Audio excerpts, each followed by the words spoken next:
¿Qué tal? Buen día, vamos a iniciar con nuestra clase de hechos de tránsito. En esta sesión vamos a ver lo que es el peatón y lo que es el conductor, así como algunas recomendaciones que se hacen para ser un buen peatón y para ser un buen conductor. El peatón es el individuo que sin ser conductor transita a pie por los espacios públicos. Vamos a ver la guía del buen peatón. En México fallecen en promedio 5,000 personas al año por atropellamiento. Vamos a conocer cómo cruzar la vialidad en la ciudad y en la carretera, así como evitar conductas de riesgo.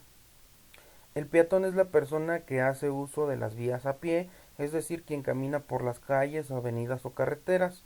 De entre todos los elementos de tráfico, el peatón es la persona más vulnerable.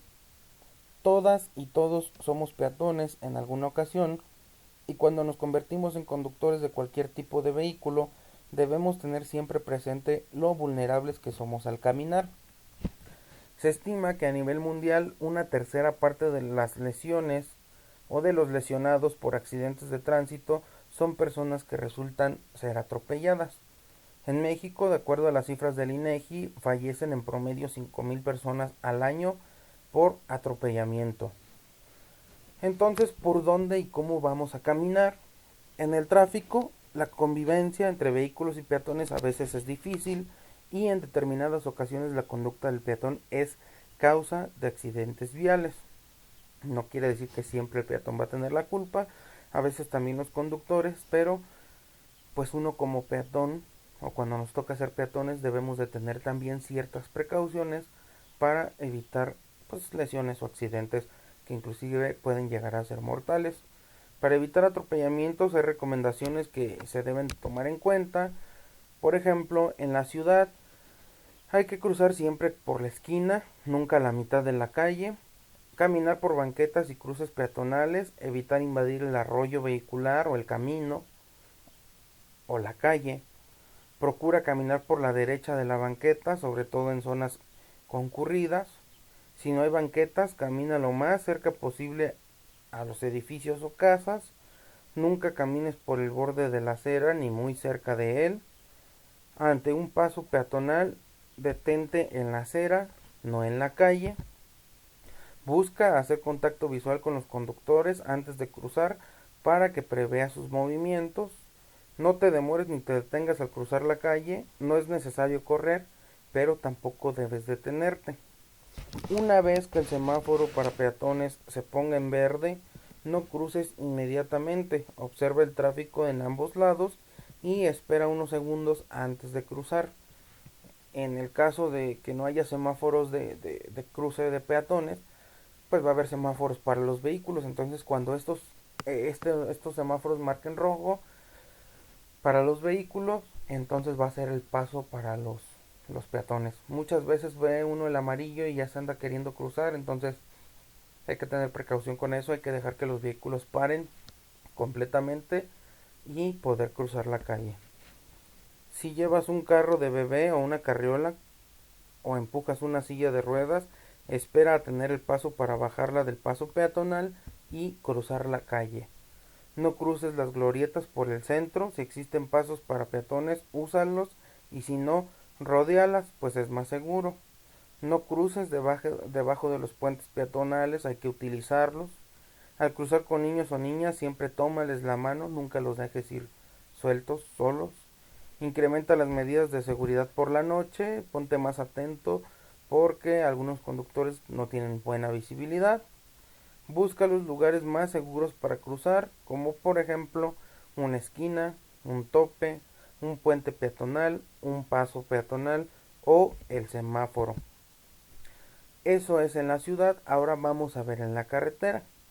Como norma general en vías fuera del poblado que no dispongan de zona peatonal, los peatones deben transitar por la izquierda para poder ver a los vehículos que vienen de frente y evitar ser sorprendidos. Camina por el acotamiento, si no hubiera, circula lo más alejado posible del borde del pavimento. Si caminas en compañía, háganlo en fila india, nunca vayan en doble fila, siempre vayan en una sola fila. Camina por el acotamiento, si no hubiera, circula lo más alejado del borde del pavimento, esto lo acabamos de mencionar, perdón.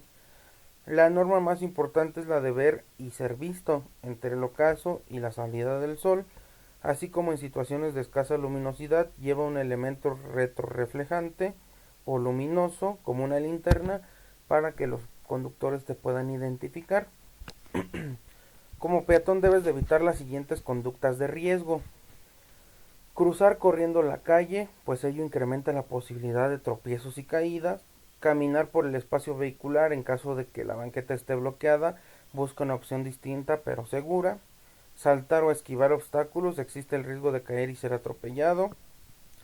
Cruzar distraído, no uses el celular los audífonos y utiliza todos tus sentidos para prever riesgos. Cruzar en diagonal, lo que implica que estés más tiempo en la vía vehicular y exponerte de manera innecesaria. Es preferible que cruces de manera horizontal o vertical, dependiendo de la calle, regularmente se cruzan horizontales. Ahí te van a estar marcando unas franjas, el cruce peatonal. Cruzar sin mirar, no lo hagas, siempre tienes que ver hacia ambos lados para establecer un contacto visual con los conductores para que ellos prevean tus movimientos y tú tengas la certeza de cruzar. Cruzar por lugares no previstos. Cruzar sorpresivamente por donde un conductor no espera al peatón es una de las causas más frecuentes de atropellamiento, porque pues los conductores piensan que solamente las personas cruzan en los cruces peatonales o en los semáforos o topes, y si lo haces a media calle o donde no hay un señalamiento de cruce peatonal, pues los vas a tomar eh, descuidados o de sorpresa a los conductores y puede que te atropellen más fácilmente. Un atropellamiento a más de 50 kilómetros por hora resulta mortal en la mayoría de los casos, entonces hay que tener pues mucha precaución. Toda esta información la sacamos de lo que es la página de la Policía Federal. En este caso vienen artículos sobre los hechos de tránsito, ahí lo pueden revisar, ahí les comparto el link. Ahora vamos con las 10 cualidades del mejor conductor. Sabemos que el conductor pues es aquella persona que como su nombre lo dice, conduce, maneja, manipula un vehículo motor. Lo más importante en un conductor no es la destreza al volante, sino su capacidad para mantener su seguridad y la de los demás. Para evitar accidentes, estas son las 10 cualidades que debe tener un conductor. 1. Confianza en sí mismo y en su habilidad para conducir. 2. Respeto por las leyes y normas de circulación. 3. Paciencia para enfrentar con serenidad las dificultades del camino. 4. Conocimiento de las habilidades y reglamentaciones al conducir. 5. Amabilidad con los demás, cediendo el paso cuando es necesario y respetando las zonas delimitadas. 6. Mantener constantemente la concentración para reaccionar adecuadamente ante las adversidades. 7. Ser responsable con el cuidado del vehículo. 8. Ético en el sentido de no realizar acciones que atenten contra los demás, como conducir en estado de ebriedad o consumiendo estupefacientes, así como no utilizar el móvil. Conducir con amabilidad en todo tipo de terrenos. Con habilidad, perdón. Hay que saber que los terrenos o los distintos terrenos pues pueden afectar la estabilidad del vehículo. No es lo mismo manejar en un asfalto seco que en un asfalto mojado, o en un asfalto con grava, o en un asfalto con granizo o nieve. Entonces hay que tener siempre la habilidad de distinguir los terrenos y las consecuencias que pudiera tener conducir sobre estos mismos. Y 10. Proteger la vida de quienes te acompañan, y no solamente de los que te acompañan, sino que también de los que te rodean, en este caso los peatones. Ahí les puse la fuente en donde vienen estas cualidades del conductor por si gustan revisarlas. Y bien, ahora vamos a lo que son los grados o los tipos de culpabilidad. De acuerdo con los lineamientos del Código Penal vigente, los grados o tipos de culpabilidad son 3: el dolo, la culpa y la premeditación, preterintención. El dolo consiste en causar intencionalmente el resultado típico, con conocimiento y conciencia de la antijuridicidad del hecho. La doctrina la llama delito intencional o doloso. ¿Qué quiere decir esto? Pues que lo haces a propósito, que esa es tu intención. El resultado típico pues es algo que está por ahí en la ley, estás en contra de la ley, por eso dice que tienes la conciencia de que es antijurídico, porque estás pues violentando una ley, estás infraccionando una ley, un reglamento. Entonces eso es hacerlo con dolo. Los elementos del dolo son dos. Tenemos el ético, que consiste en saber que se infringe la norma, y volitivo, que es la voluntad de realizar la conducta antijurídica. O sea que en uno, pues en el ético pues, sabes que estás infringiendo la norma, y en el volitivo lo haces a propósito, lo haces para generar este tipo de conducta en contra de la ley. Y tenemos clases. Fundamentalmente el dolo puede ser directo, indirecto o eventual, genérico, específico e indeterminado. Tenemos estas clases de dolo. El directo es en el que el sujeto activo tiene intención de causar un daño determinado y lo hace, de manera que existe identidad entre la intención y el resultado típico. Por ejemplo, el agente desea violar y lo hace. En este caso, la persona desea atropellar y lo hace. En este caso, la persona desea infringir contra una ley de tránsito o una norma y lo hace. Eso es el dolo directo. El indirecto o eventual, en este el sujeto desea un resultado típico a sabiendas de que hay posibilidades de que surjan otros diferentes. Por ejemplo, alguien quiere lesionar a un comensal determinado, para lo cual coloca una sustancia venenosa en la sal de mesa, al saber que podrán salir lesionados otros sujetos. En el caso de los hechos de tránsito, por ejemplo, tú quieres atropellar a una persona y se andan, o en el cruce peatonal van caminando tres personas más, y para poder atropellar a esa persona que deseas, pues te andas llevando a las otras tres. Entonces por aquí sería un indirecto o eventual. El genérico es la intención de causar un daño o afectación, o sea, la voluntad consciente encaminada a producir el delito. El específico es la intención de causar un daño con una especial voluntad que la propia norma exige en cada caso, de modo que deberá ser objeto de prueba. Jiménez de Azúa critica esta denominación y considera más apropiada la de dolo con intención ulterior. Y posteriormente tenemos el indeterminado. Consiste en la intención de delinquir de manera imprecisa, sin que la gente desee causar un delito determinado. Por ejemplo, colocar una bomba para protestar por alguna situación de índole política. El sujeto sabe que causará uno o más daños, pero no tiene intención de infringir alguno en especial. Cabe insistir que el dolo es un proceso psicológico que se traduce en la intención en la intención de querer un resultado típico. Entonces aquí depende de lo que quiera la persona lograr. Vamos ahora con la culpa o la culpabilidad. La culpa es el segundo grado de culpabilidad y ocurre cuando se causa un resultado típico sin intención de producirlo, pero que se ocasiona solo por imprudencia o falta de cuidado o de precaución, debiendo ser previsible y evitable. La doctrina le llama delito culposo, imprudencial o no intencional.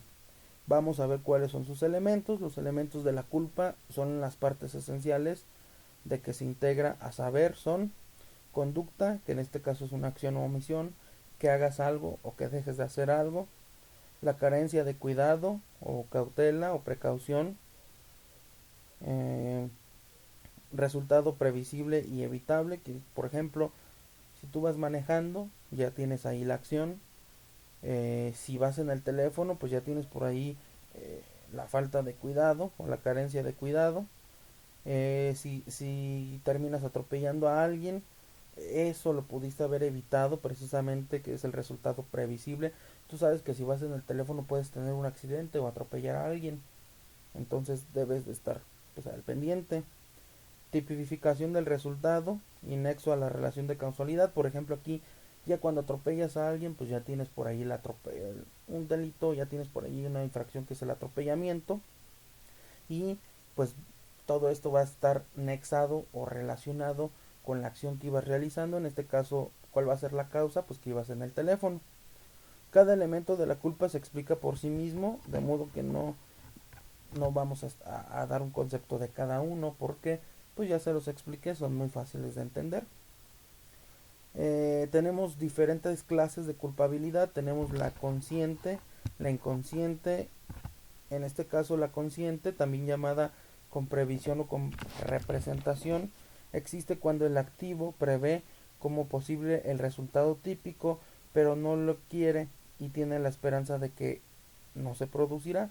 Por ejemplo, tú estás consciente de que vas manejando y sabes que alguien se te puede atravesar y lo puedes herir o matar, pero pues tienes la confianza o la esperanza de que esto no llegue a pasar. Y el inconsciente, que es conocida como la culpa sin previsión o sin representación, existe cuando la gente no prevé el resultado típico, así realiza la conducta sin pensar que puede ocurrir el resultado típico y sin prever lo posible, lo previsible y evitable. Dicha culpa puede ser lata, leve y levísima. Por ejemplo, en este caso, si tú no sabes manejar y te trepas a un vehículo y lo echas a andar y vas por ahí pues más o menos manejando, eh, tú no sabes que por ejemplo puedes atropellar a alguien o que se te va a atravesar a alguien, o a lo mejor no sabías que te tenías que parar en los semáforos, es un ejemplo. Entonces vas haciendo las cosas de manera inconsciente. Y bien, nos menciona que tiene por aquí lo que es eh, la culpa. Puede ser lata, leve y levísima. La culpa lata, en esta culpa hay mayor posibilidad de prever el daño. Quiere decir que puedes prevenir, que ya puedes ver qué es lo que va a pasar y puedes tratar de evitarlo. La culpa leve, existe menor posibilidad de que la anterior. La levísima, la posibilidad de prever el daño es considerablemente menor que en las anteriores, o sea que no prevés con anticipación que puede pasarte eso, que puede ocurrir eso. En este caso vamos a ver la punibilidad en los delitos culposos. De manera genérica se puede decir que estos delitos se sancionan con prisión de 3 a 5 años, de 3 días a 5 años, de modo que el juzgador deberá considerar lo previsto en los artículos 51, 52, 60, 61 y 62 del Código Nacional de Procedimientos Penales. Ya vimos lo que es el dolo, la culpa, ahora vamos con la preterintención. Algunos autores como Jiménez Huerta llaman la preterintención también ultraintención, la cual consiste en producir un resultado de mayor gravedad que el deseado.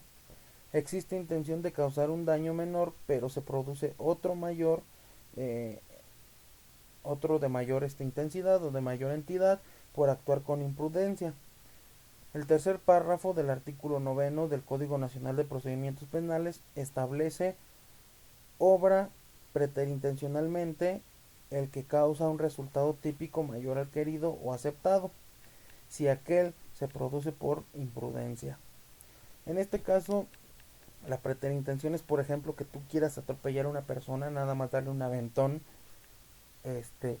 para hacerla que se quite del camino, porque te cayó mal, qué sé yo, y le das el aventón, pero termina golpeándose, no sé, en la cabeza, o terminas dándole un aventón muy fuerte y lo terminas matando cuando tu propósito era solamente lesionarlo. Entonces produciste un daño de mayor entidad que el que querías producir. Esto es lo que se refiere con preterintencional.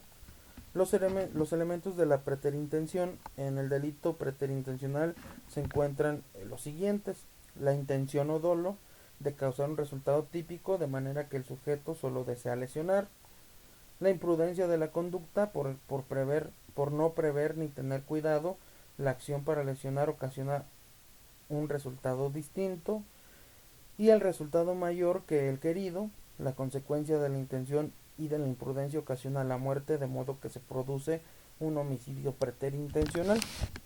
La punibilidad de los delitos preterintencionales se encuentra en la fracción sexta del artículo 60 del Código Nacional de Procedimientos Penales y señala que en caso de preterintencionalidad el juez podrá reducir la pena hasta una cuarta parte de la aplicable si el delito fuera intencional.